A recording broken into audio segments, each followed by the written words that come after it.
oğlağın bağlı siz dinlep salar bulab. Dökü dökü göz yaş bulab. Bağlay bağlay. İzlemeyin olur. Ayrılığa adam oğlu neylesin? Kim ki alır görmeyin acal hilesin. Mahmud bule hayvan bilse bağlasın. İnsan bağrın duzlamayın olur.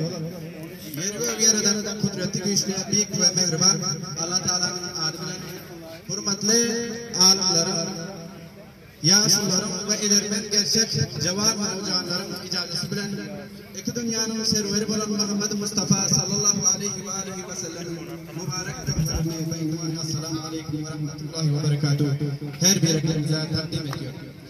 Ben Abdüllatif Beyman oluyorum, Garip Suallarından geldim. Benim munhaysi bir cevap Türkmenlik kane benim emdevarımda mevcut yok ve tansız hakkında oturup dualarına öz beynaslarına bildirmene geliyor. Allah'can Abdurrahman'ı sağama zalimlerin elinden kurtarıp öz enevi atasına usulsun. Biz Garban halkım Abdurrahman için gam çekiyorlar. Abdurrahman için enelerin ve ataların yürekleri ağlıyor ve öz dinaslarını bildiriyorlar. Afganistan bir bağ, rengarenk gülden teşkil taban. Bizi hem şu bağ bir bürüdür, bizi nazara tutman hiç yere yetmeyecektir. Vahiden istiyor, Niyazi Sayın Abdurrahman Barada yazan şeyini sizlere okuyayım. Her gün yıl bulundu zindanda 70 yaştan yaşın Abdurrahman Türkmeni'nin haymat meydanda her bir nurdan coşturur.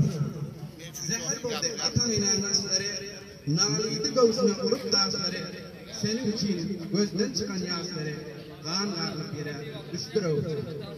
Oğrusunu almak adım satılman, sütün gördüm hiçbir günah katılman. 90 yaşlı gezdi oğra tutulman, 9 yaşlı sana davuşturur. Cahan içine buldu senin sohbetin, maksudluktan başa tapman illetin. Türkmen Üzbek her bir eski milletin hayran olup aklı şaşırır olacak.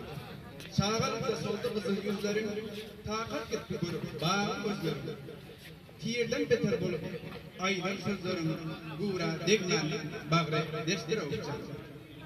Hakim bulun gelip soran yok, zalim için daşa tiyirin gayran yok.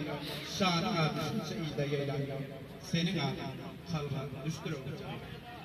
Ene atam, özüm gama batırdı, ağlamaktan başka yolun getirdi. Sana gamtor bulun, bilin batırdı, derdin çekip Türkmen uyuştur olacak. Mene unus verip denganınızdan köpten çok milletler. Sağ olun.